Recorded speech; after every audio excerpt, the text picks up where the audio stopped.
Do you struggle with the pronunciation of international brand names? Have you been unknowingly mispronouncing some of them for years? Here are 10 brand names, some high-end, some mass market, in no particular order, with my take on how to say them right.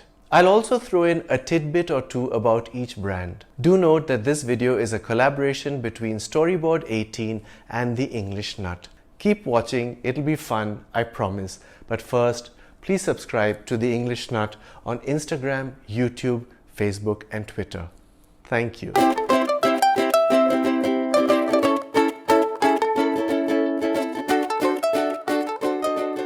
It's Hyundai, like Sunday. Remember the Super Bowl ad in which the South Korean car maker's competitors were screaming out its name in anger because it won an award? The ad put the screaming in context with the line, "Win one little award and suddenly everyone gets your name right." The commercial ends with the mnemonic, "It's Hyundai, like Sunday."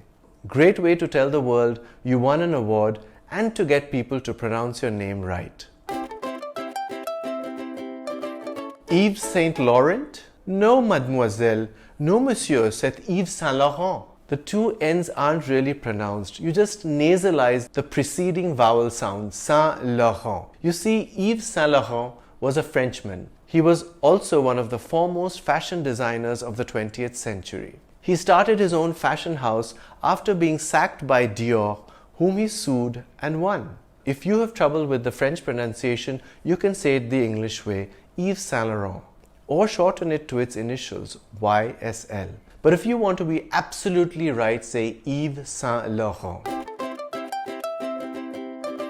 This is an American multinational, so we go with the American pronunciation of the name, Am-uh-zon, where zon rhymes with dawn. Now before there was Am-uh-zon, the company, there was Amazon, the rainforest, and the mythical female warriors, the Amazons. Of course, the British pronunciation for the rainforest and the warriors is Amazon and Amazons. But when it comes to the company name, it's best to stick to the American way, Am-uh-zon. In English, it's usually pronounced as Volkswagen, but the original German pronunciation is Volkswagen, which means people's car. You know, folks, people, same difference. The company, known for its iconic Beetle, was launched in 1937 to make cars that the German masses could afford, hence the name. I've seen old American ads where it's pronounced Nestlé, and back in the day I've heard British kids say Nestle's chocolate. But given that it's a Swiss multinational company named after its founder Henri Nestlé, and his surname has an acute accent on the E at the end, I would pronounce it as Nestlé.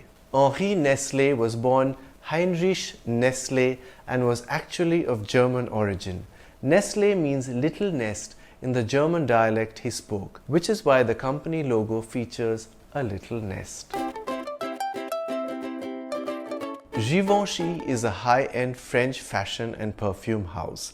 It's pronounced Givenchy, not Givenchy or Givenchy.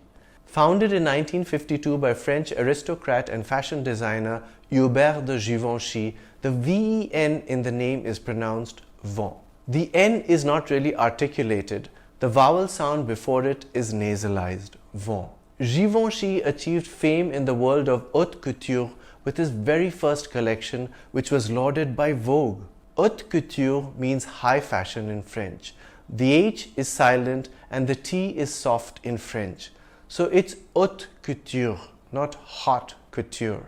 Also, you don't pronounce the last letters of most words as per French rules, but you do pronounce the penultimate ones. For haute couture, that would be T and R respectively. The sound of the R in French is somewhere between the R and H of English. Or you could think of it as a softer version of the Kh sound in Urdu, like in khair or khabar. Now you're ready to indulge in haute couture by Givenchy. I hear it being pronounced as Lamborghini, but it's Lamborghini. It's an Italian brand and that's how Italians say it, Lamborghini. It's named after its founder, Ferruccio Lamborghini. Note that the stress is on the second last syllable, Ghee, Lamborghini. Of course, if you can afford a luxury sports car by Lamborghini, you can pronounce it any way you please. It's not Adobe, but Adobe. The English word Adobe refers to a brick of sun-dried earth and straw that is used to build houses in certain places. The word came into English from Arabic via Spanish. Of course, today Adobe is better known as the name of the American multinational computer software company that makes, among other things, the famous Adobe Photoshop software. I say IKEA. Everyone I know says IKEA.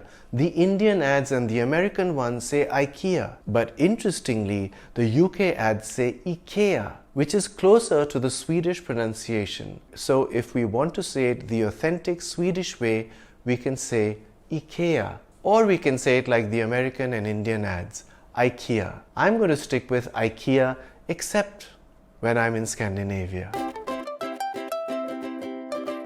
You like potato and I like potato. You like tomato and I like tomato. Potato, potato, tomato, tomato. Oh, let's call the whole thing off. Remember the old song from the Fred Astaire, Ginger Rogers musical, Shall We Dance? We might face a similar quandary with the brand name Zomato. Or is it Zomato? Or Zomato? Well, Zomato is an Indian multinational and I've heard its Indian founders pronounce it as Zomato. So that's the right pronunciation. We'll let Fred and Ginger keep on arguing about tomato and tomato, but we'll say Zomato. So we covered 10 brand names and how to say them right. I hope you enjoyed the video. For more insights on the English language delivered with wit and charm, do subscribe to The English Nut on YouTube, Instagram, Facebook and Twitter. I'm The English Nut. Bye for now.